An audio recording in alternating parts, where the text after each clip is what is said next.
So last week, Mother Ursula asked me to become a missionary. I said, well, I prefer scissoring, but I'll take what I get. She said, there is this building in Berlin which is cursed with sins and sodomy. You must cleanse it. I said, ooh, the CDU-Zentrale. Jens Spahn loves a Jens spanking. She said, no, not this time. This time you were going to Berghain. I said, Berghain? She said, yes, it's a club where people worship the devil. I said, ooh, I can handle hell. I've been to Hanover multiple times. So I gathered my sisters and we got into an Uber to the club. The Uber driver said, this is as far as we can get. I said, ooh, the line is longer than the Jakobsweg. He said, wait until you see the lines inside. I said, what? He said, we had to wait 4 hours in silence and pretend we didn't know each other. And when we got to the door, there was this man with tattoos waiting and telling who got in and who got out. He looked at me like this and said, you have too many clothes, your outfit needs to be kinky. I said, if I can get through the gates of heaven, I can get through you. He said, no,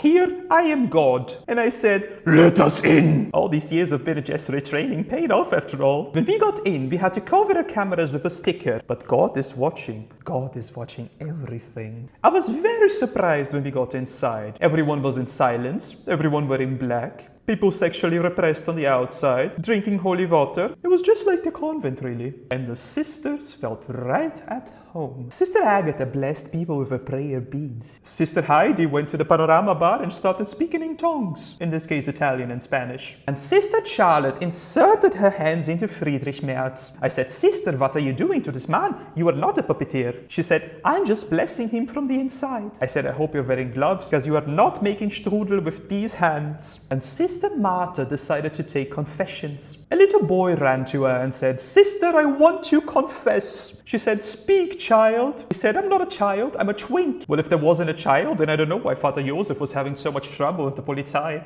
But my favorite part was when Sister Helga showed me a place called the Dark Room. People were getting whipped for their sins. Everyone was screaming, oh God, oh God. And I got to make 7 people repent at the same time. Mother Ursula's going to be so proud.